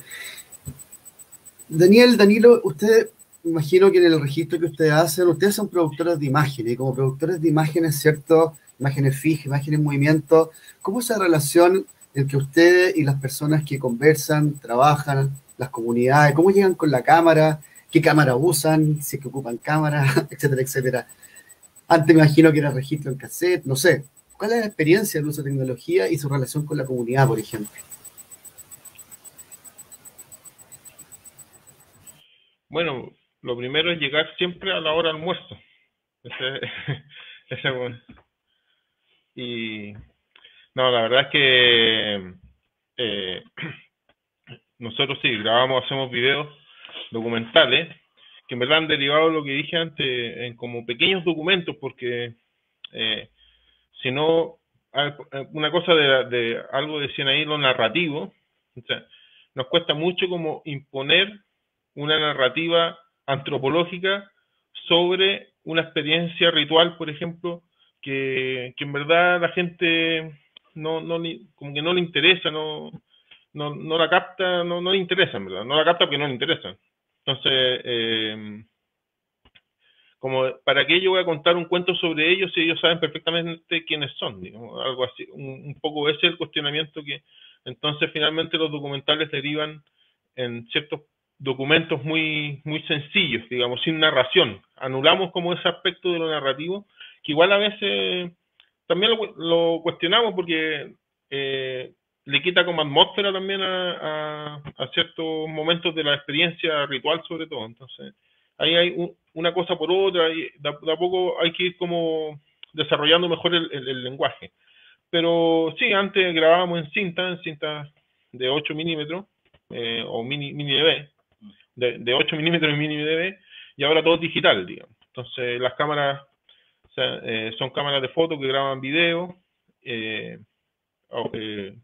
básicamente eso, con un equipo de audio aparte, como profesional aparte, que en verdad hemos logrado como ya como saber bien qué tecnología necesitamos, y en verdad a terreno vamos 2 o 3 personas, tampoco mucho más, digamos. Somos los que grabamos, hacemos la foto, hacemos el audio, nosotros mismos, digamos, hacemos todo. Entonces, y sobre el tema de la tecnología, quizás lo que también queríamos como recalcar, que nosotros ocupamos una suerte de multiformato. Entonces, porque eso nos pasó por lo menos en el primer documental, era como cargar de narración un video, no funcionaba tan bien, era difícil. Lo que hace que el video crezca como inconmensurablemente muy grande. Entonces, lo que tú no puedes decir en el video lo puedes decir en un texto, y lo que no puedes decir en ambos se puede poner en un CD, sobre todo, por ejemplo, para el canto de lo divino, que hay cantos que duran 1 hora, más de 1 hora, entonces no cabe en un video, no tiene sentido transcribirlo a escritura, porque es un canto, es muy difícil captarlo, pero en un CD de 1 hora, bueno, sale un poco más accesible. Entonces, hay como una pedagogía, porque bueno, nos basamos un poco en lo que nos enseñó Manuel Calvelo. Hay una pedagogía del documento que implica multiformatos. Entonces, la foto refiere al video, el video refiere al escrito, el escrito refiere al audio. Entonces, en esa multiformato que se van comunicando, que se van diciendo, hablando entre ellos, permite una mayor acercamiento a la experiencia misma del rito. Entonces, un poco eso es la forma en que nosotros vamos trabajando. Entonces, eso es lo que nos permite un poco desarrollar mejor nuestro acercamiento a la fiesta, a lo ritual, a la memoria también. No sé si... Sí, también hay como que se abren hartas paradojas cuando uno registra de distintas formas una fiesta o un testimonio, ¿no? Por ejemplo, nosotros lo que intentamos hacer es ser recurrentes en el registro de fiestas, por ejemplo. Hay fiestas que hemos registrado por 10 años y en esos 10 años hemos hecho, por ejemplo, el mismo plano. Entonces, siguiendo un poco, hay un capítulo de la poética de Raúl Ruiz que se llama como hacia un cine chamánico o algo así, donde él se pregunta como qué pasa si yo grabo una persona durante distintos años, su vida doméstica, ¿no? Que se levanta, que toma desayuno, que sale a pasear, que almuerza, en distintos años, y lo monto, lo edito como si fuera un solo día, ¿no? Entonces, a nosotros también nos pasa eso. ¿Qué pasa si es que nosotros, qué pasa cuando, en realidad no si es que, cuando nosotros montamos un video, un documento audiovisual con imágenes tomadas desde distintos años de la misma fiesta, que también es algo que nos permite entender un poco, entrar a pensar la ritualidad, ¿no? Porque la ritualidad se puede entender quizá, o sea, bueno, el Lévi-Strauss lo caracteriza así como una repetición, como la repetición y el fragmento, ¿no? Y justamente el montaje audiovisual y el registro tiene que ver con eso, con cómo uno va reconfigurando lo visto, lo registrado, después en cómo lo edita. Entonces, se abren como un montón de opciones para mostrar, para comunicar, y entonces eso también va configurando, llevando a lo que hablamos antes, ¿no? Como cómo se va produciendo el conocimiento, finalmente. Y las tecnologías van cambiando, y cuando trabajábamos con cintas mini DV, bueno, a todos les debe pasar, pues que ahora, por ejemplo, con esto del 4K, cuando pasamos del 720 al 1080, ¿no? Al Full HD, fue una cuestión increíble, aparecieron un montón de cosas en las imágenes, y ahora que está entrando esta tecnología del 4K con pantallas más grandes, pareciera que el Full HD no te muestra todo lo que te iba a mostrar. Entonces, también ese futuro, y que va a seguir siendo, nos va a seguir cambiando nuestra percepción de las cosas. Entonces, y eso, a modo personal, creo que es una lata. O sea, a mí, y creo que eso es un problema en general. O sea, con la cámara que usábamos, la PD-170 o la P2, no sé, hace 10 años, ya era totalmente suficiente para contar, para mostrar algo, creo. Entonces,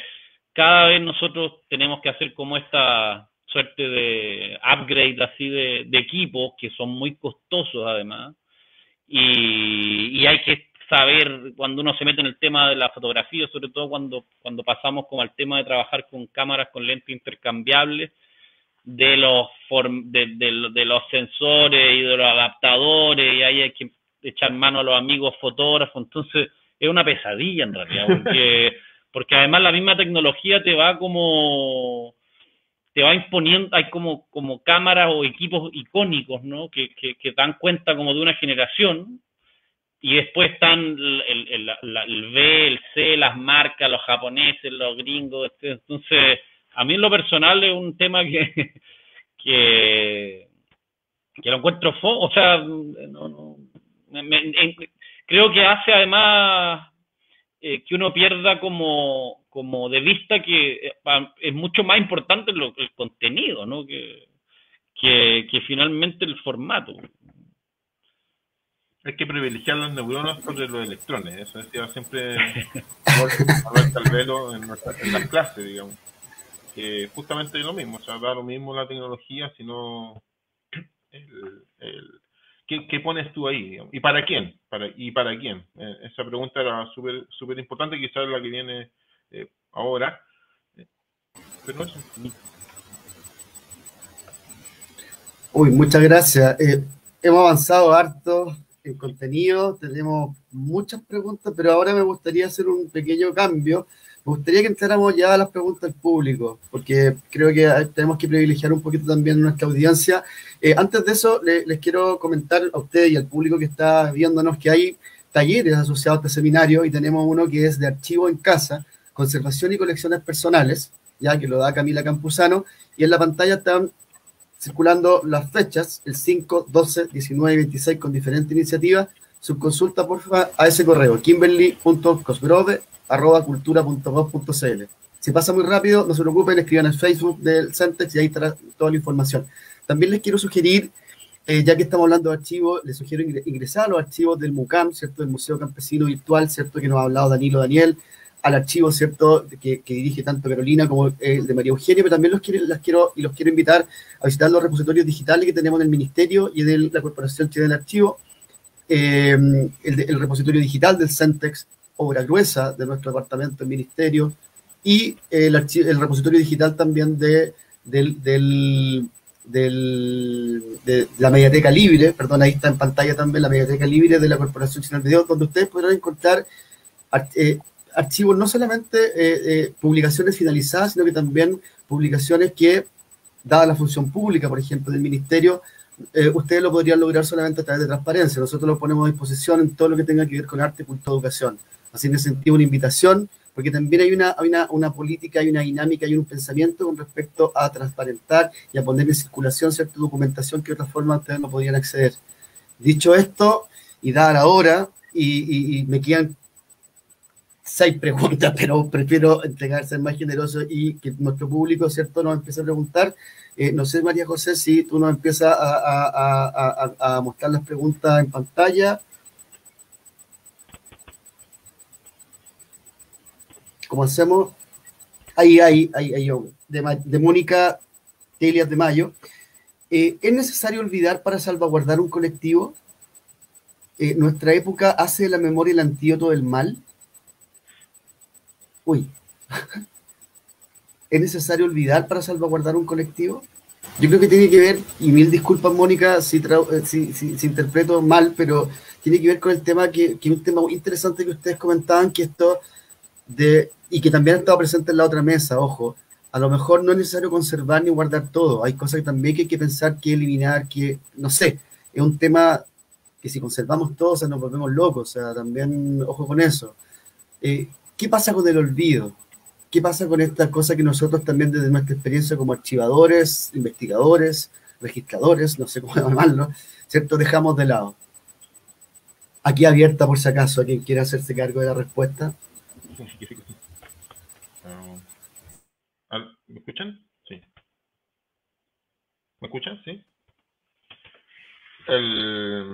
Bueno, había un antropólogo. Las etnografías duran muchos años, por ejemplo. Desde que se hacen hasta que se publican, que en nuestra profesión somos antropólogos, entonces hemos leído harta etnografía. Desde que se hace la etnografía hasta que se publican pasan como 20 años muchas veces.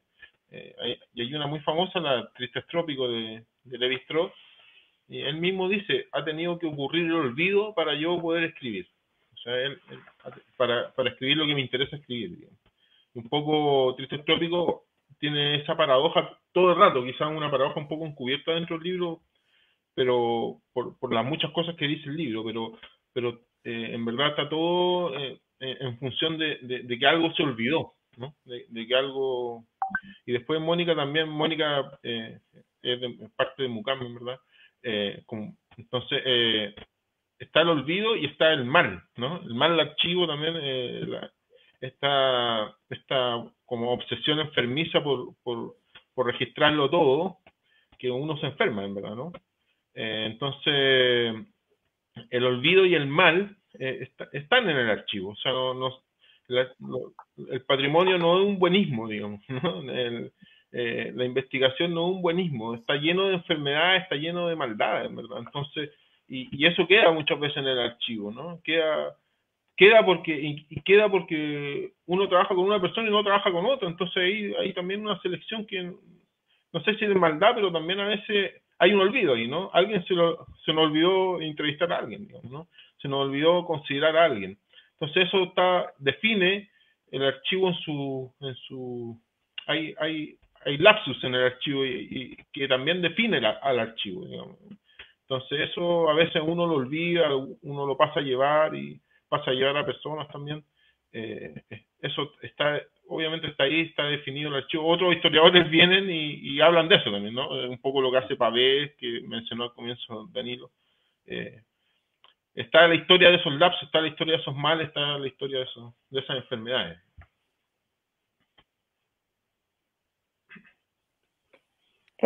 Mira, perfecto. María Eugenia. Sí. Mira, yo quisiera decir que en realidad, bueno, nosotros vamos teniendo un criterio igual acerca de que hay cosas que no se pueden olvidar y para esas cosas voy a extrapolar al lugar donde yo estoy en este momento, pero por ejemplo, si hablamos de la memoria reciente, por ejemplo, del año 73, todas las cosas que pasaron, es necesario no olvidar para que no vuelva a ocurrir. Entonces, hay como cosas que no se debieran de olvidar. No debiera pasar y nosotros olvidarnos de cosas que son realmente importantes. Entonces, por eso es una cosa de criterios, pienso yo. Ahora, en el caso de las cosas que yo conservo en el fondo, lo que el fondo guarda son cosas relacionadas al patrimonio cultural, folclórico. Nosotros vamos a seguir resguardando cosas que tengan que ver con la raíz folclórica, porque creemos que eso guarda la identidad de nuestro país. Son cosas que han sido populares y que además se mantienen.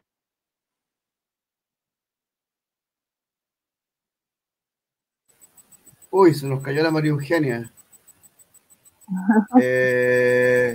Por mientras, si alguien puede o quiere hacerse cargo un poquito también de ir complementando mientras vuelve María Eugenia.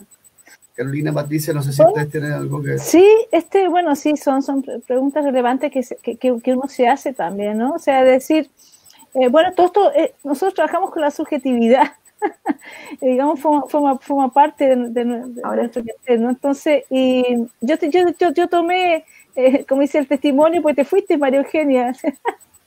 ¿Quieres continuar? ¿Me escuchas? Estás sin micrófono. A mí ya, sí. Bueno, básicamente eso es lo que yo quería comentar. Y lo otro que quería hacer un alcance que viene así como de antes es que las fiestas, por ejemplo, y las cosas que ocurren hoy día son patrimonio vivo, por lo tanto van a ser cosas que en permanente dinamismo van a ir cambiando. Esa es la naturaleza del fenómeno que ustedes, los antropólogos, están trabajando hoy día. No es una foto de un día, sino que es algo que está ocurriendo en el presente y que va a seguir pasando.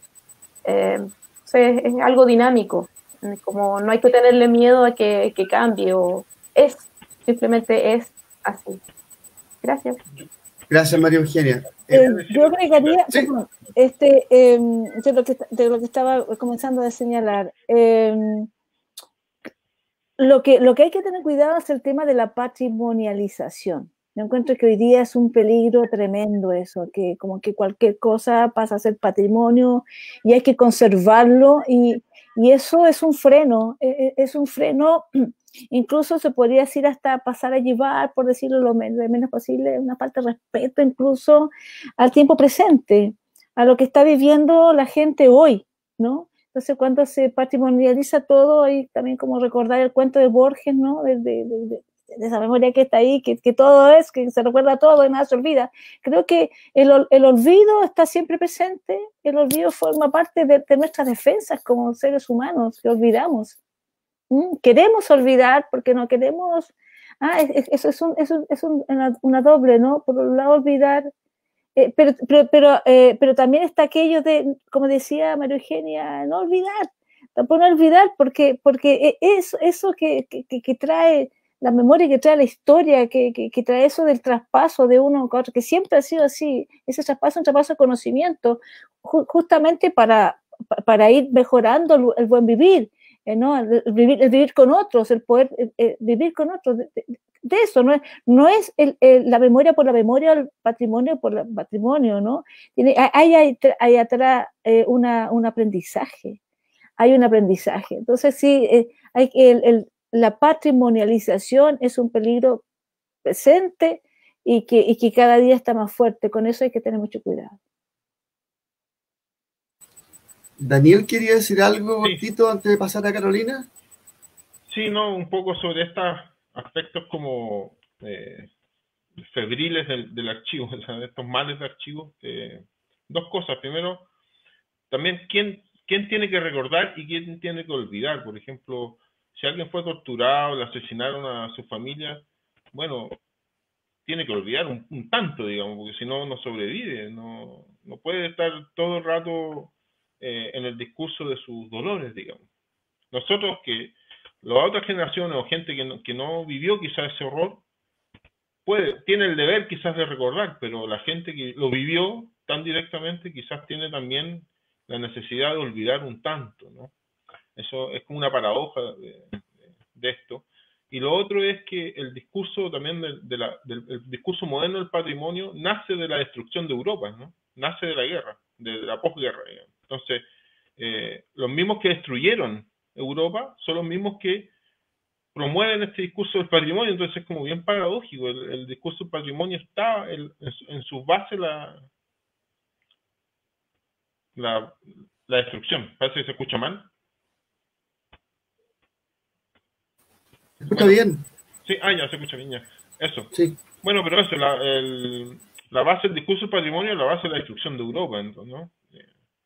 Y del colonialismo, por otro lado. Eso. Perfecto. Cerramos esta ronda con esta pregunta, esta tremenda pregunta, ¿no? Con Carolina, para pasar a la próxima pregunta del público. Sí, mira, estoy de acuerdo con la que han dicho Patricia, Danilo, Daniel, María Eugenia. Bueno, yo lo decía al principio, la memoria, explicado de manera así súper básica, quizás simple, es lo que se recuerda, pero también lo que se olvida. De repente hay una frase como cliché que dice todo tiempo pasado fue mejor, y en la realidad no es que todo tiempo pasado fue mejor, sino que se tiende a recordar las cosas más bonitas, más placenteras, y eso es como un mecanismo del cerebro, porque si recordáramos todo, estaríamos enfermos, como dijeron por ahí. También cuando se discuten estos temas como memoria, también hay que recurrir un poco a la psicología y hacerla como la psicología de la sociedad y pensar un poco qué pasaría si nosotros recordáramos todo desde que nacimos en adelante. No habría espacio para las nuevas vivencias, probablemente estoy hablando a nivel neuronal. O bueno, el ser humano ocupa un porcentaje ínfimo del cerebro, de las capacidades cerebrales, y por algo no sé, a lo mejor ocupar mucho más sería recordar todo, pero yo creo que cuando se producen estas preguntas que son súper interesantes, yo cuando hago esas reflexiones, yo lo tiendo a pensar a nivel sociedad, persona, cómo me sentiría yo y extrapolarlo, etcétera, etcétera. Considero que el olvido es parte de la memoria. Y así como quizás algunos digan que los archivos conservan o guardan, quizás en este caso sería la palabra, guardan compulsivamente muchas cosas, ahí igual difiere un poco porque existen las políticas de archivos y las políticas de colecciones. Y las políticas de colecciones son cuando se decide qué es lo que se colecciona, qué es lo que se guarda, qué es lo que se archiva, qué es lo que se conserva y a qué se le destinan recursos para conservarlo, investigarlo, ponerlo a disposición de las personas, etc. Entonces, claro, en las políticas de archivo o de colecciones uno podría decir también que está muy presente el olvido. No, nosotros no coleccionamos esto, el olvido, por decirlo, siguiendo la pregunta de alguna manera. Pero se decide qué es lo que se conserva y qué no, de acuerdo a un programa, de acuerdo a cómo se formó la institución, etcétera. Pero sí, yo considero que el olvido es parte de la memoria de todas maneras. Muchas gracias. Así como Spinetta también planteaba en una de sus canciones con Pescado Rabioso que todo tiempo fue pasado fue mejor, y él se revelaba frente a eso y decía, mañana es mejor. O sea, mañana, ¿cierto? Con un cierto optimismo, ¿cierto? Ante esta visión del pasado y el futuro, ¿no? Pasemos a la siguiente pregunta. ¿Qué rol cumple la educación patrimonial en contextos comunitarios territoriales? Cuando, por ejemplo, hay archivos patrimoniales comunitarios o patrimonio inmaterial local, ¿cuál es el desafío? Francisca Ortiz, ¿qué rol cumple la educación patrimonial en contextos comunitarios territoriales? La gran pregunta, ¿cierto?, que hoy día nos hacemos por esta educación patrimonial. ¿Qué es la educación patrimonial en el fondo? Si nos pueden referir desde sus áreas a esta pregunta? Gracias, Francisca. ¿Quién parte?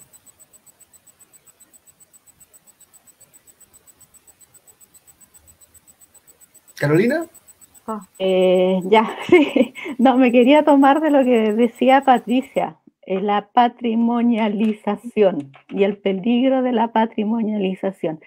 Yo creo que la educación patrimonial va por ciertas reflexiones que a lo mejor los que llevamos algún tiempo en esto nos hemos hecho y que, por ejemplo, yo veo desde mi experiencia trabajando en el archivo y cuando afortunadamente tenemos la visita de muchos cursos o de algunas comunidades, o en este caso ya algunos cursos de manera virtual, de repente surgen preguntas que uno ya no se las hace, porque ha estado tanto tiempo en esto que las considera, no sé si ya lugar común o no, pero son preguntas súper interesantes.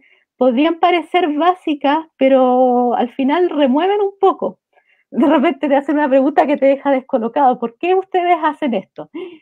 Entonces yo creo que la educación patrimonial tiene que ver con a lo mejor poner sobre la mesa ciertos conceptos básicos y discutirlo, reflexionarlo, saber un poco el origen, como decían Daniel y Danilo, esto del patrimonio tiene quizás el puntapié inicial en la destrucción de Europa después de las guerras. Entonces, de repente nosotros como América Latina pedimos prestada o se nos impone una historia tremenda que nos imponen quizás cuando de repente nosotros tenemos nuestras propias historias tremendas y bonitas también. Entonces, claro, nos hacemos cargo de unos conceptos gigantescos y no solamente en lo patrimonial, en muchos ámbitos de la vida. Entonces yo creo que una educación patrimonial va por saber el origen de los conceptos que estamos poniendo sobre la mesa, discutirlo, reflexionarlo, para que no caigamos en eso de la patrimonialización fácil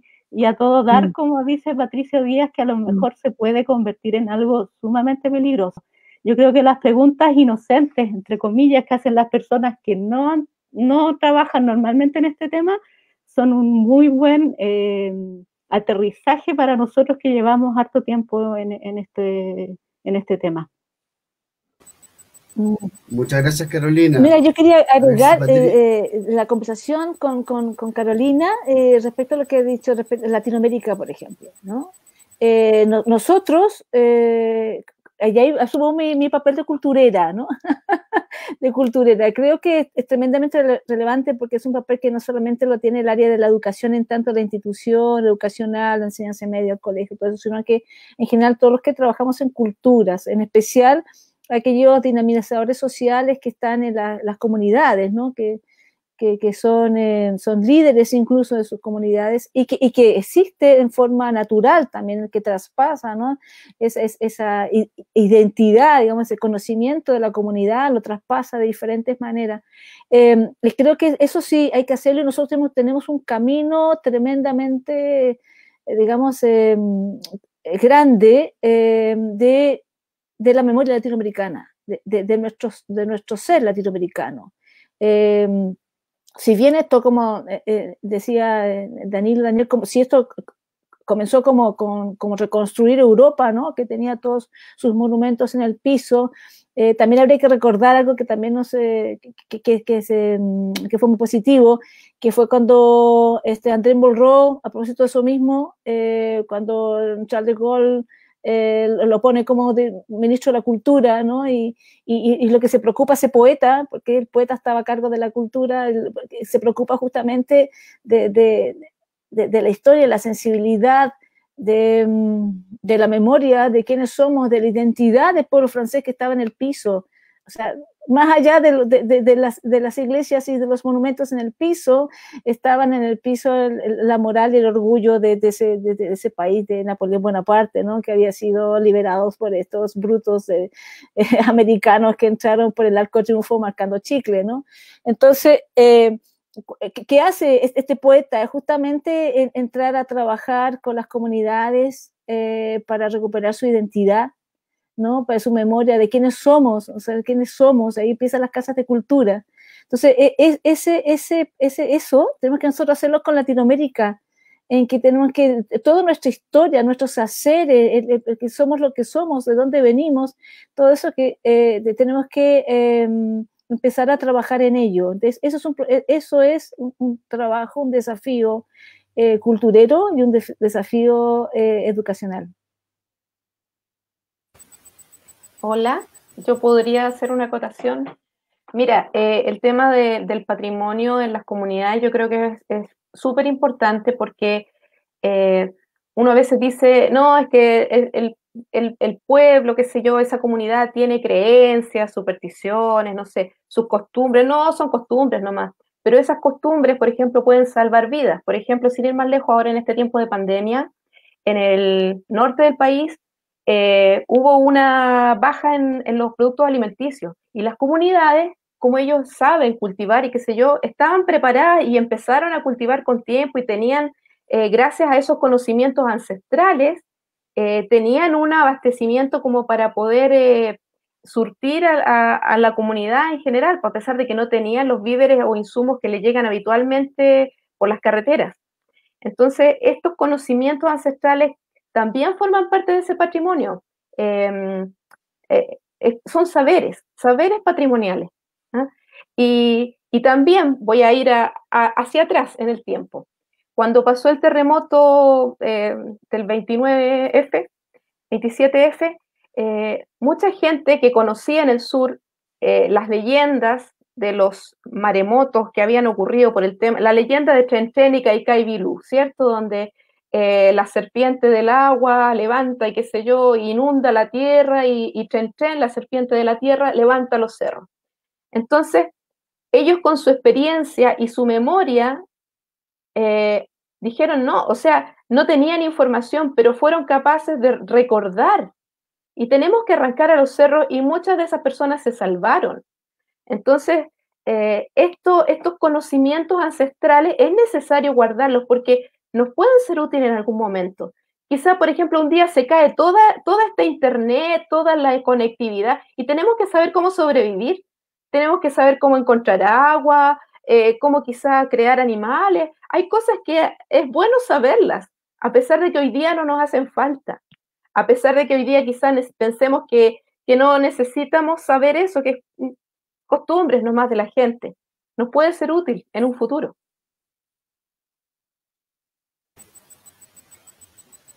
Danilo, Daniel. Bueno, quizás para completar y también contestar la pregunta que hicieron, tres cosas. Nosotros trabajamos como con los bailes chinos, canteros divinos, bandas de bronce, costumbres como bien arraigadas, pero también bien aisladas.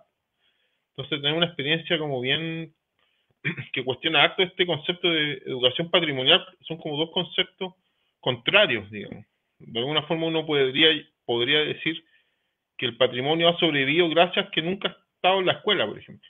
La escuela, justamente porque han estado separados, el patrimonio ha podido sobrevivir. El canto divino nunca estuvo en la escuela y ha sobrevivido hasta ahora. Los bailes chinos nunca estuvieron en la escuela y han sobrevivido hasta ahora, digamos. Entonces, juntarlos puede ser peligroso, no sé.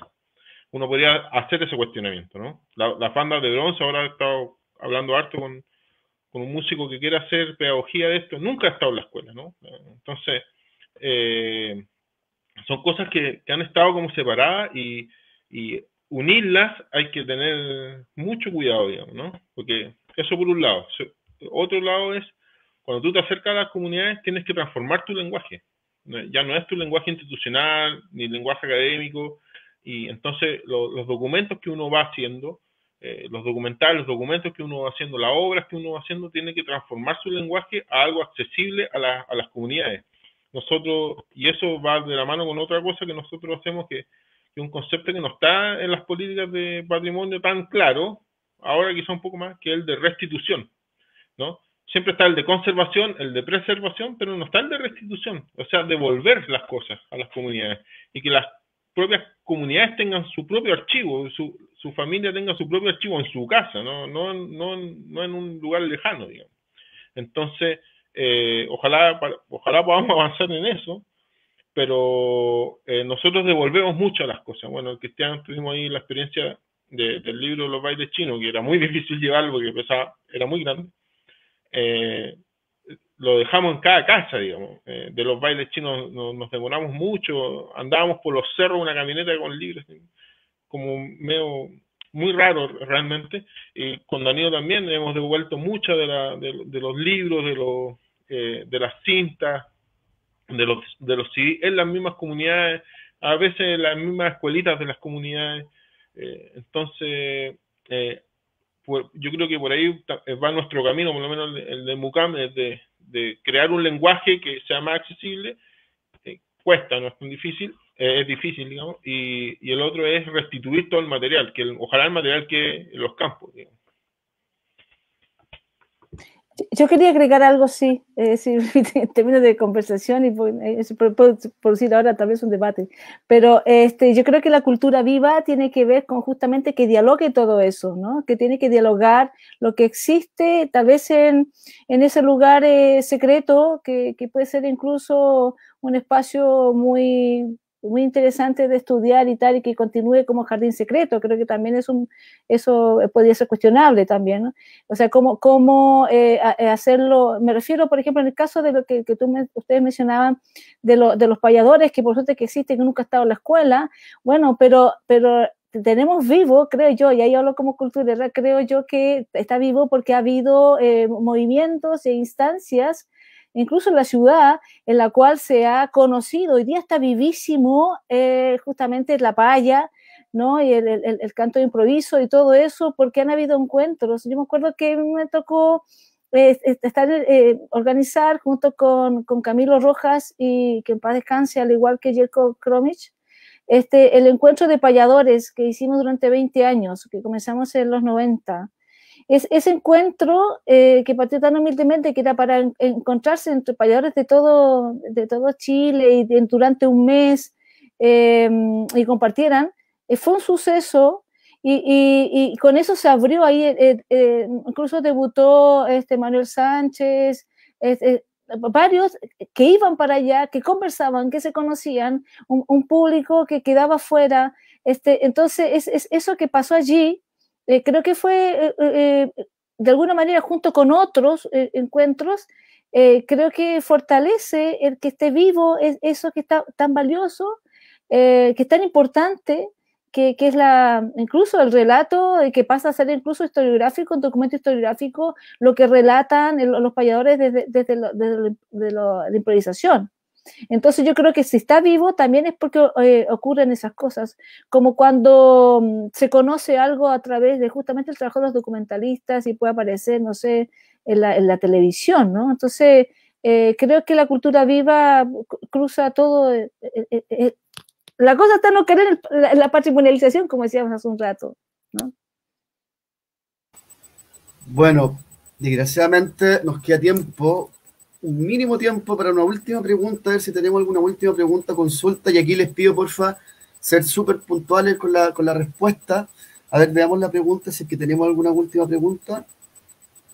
Miguel Soto nos pregunta sobre los procesos de preservación de los archivos. ¿Deben tener una política de financiamiento y procedimientos científicos en los resguardos de los mismos?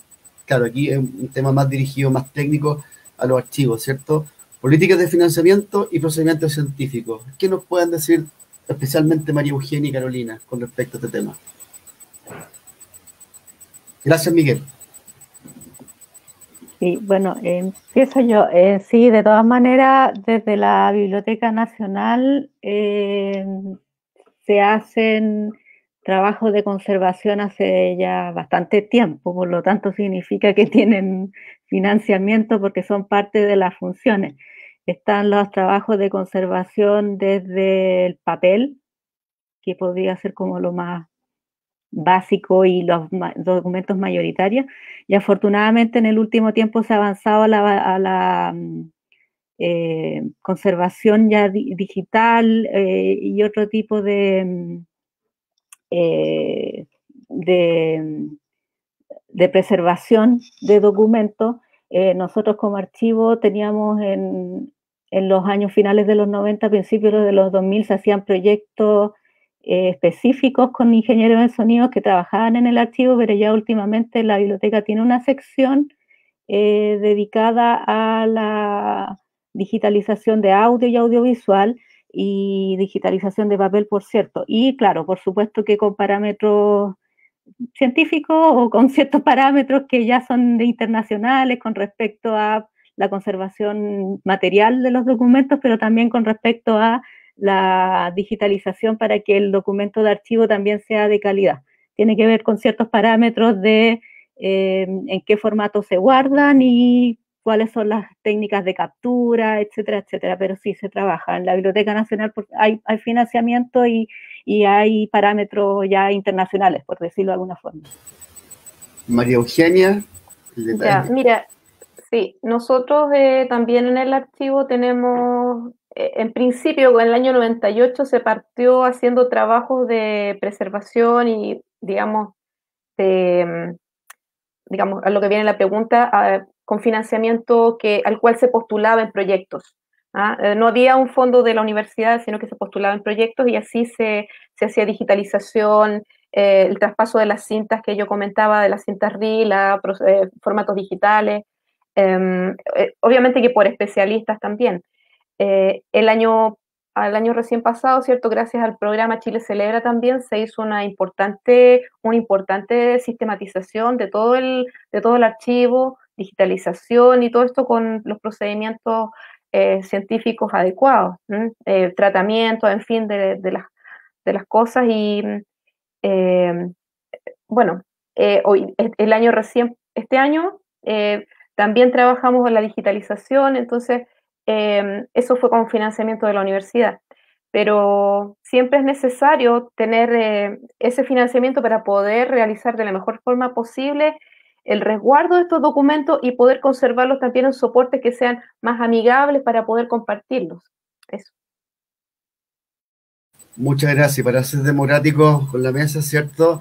Me gustaría que tanto Patricia como Danilo y Daniel nos dieran unas últimas palabras para redondear alguna idea que a lo mejor no quedó muy completa o algún mensaje final. Patricia, Danilo, Daniel. Sí, como mensaje final, en términos de financiación, nosotros les vamos a dejar nuestra cuenta Ruth para que apoyen.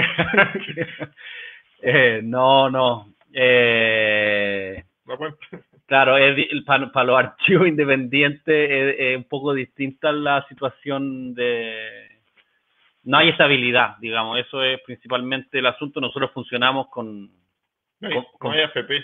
Claro, no hay AFP.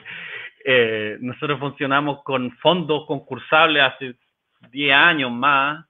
De hecho, bueno, este año el fondo con digamos, modificación por el tema del Fondo del Patrimonio cambió bastante el panorama y ahí se nos un poco introdujo una problemática grande, que es que nosotros muchas veces también trabajamos con archivos que no están necesariamente vivos de alguna manera. Por ejemplo, hace algunos años hicimos una investigación sobre los velorios de Angelito. Entonces era una investigación que tenía un componente testimonial de memoria, pero también tenía un componente de localización de fotografías, de localización de pintura. Ahí están mostrando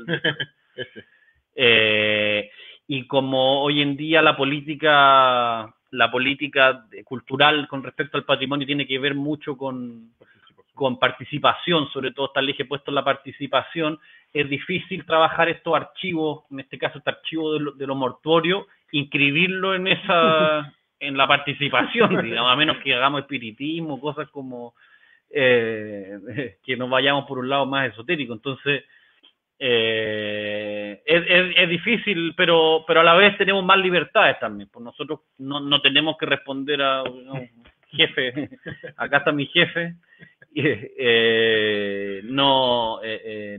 También en términos de líneas editoriales tenemos libertad, podemos quizás a veces empujar un poco los límites de lo que uno a veces ve. Yo trabajé en la Cineteca Nacional, en el archivo, fue una pega súper interesante también, porque por la cantidad de cosas que hay en los archivos, ¿no? Que eso quizás el financiamiento, con esto termino, ¿no? Que exista una política de sacar, digamos,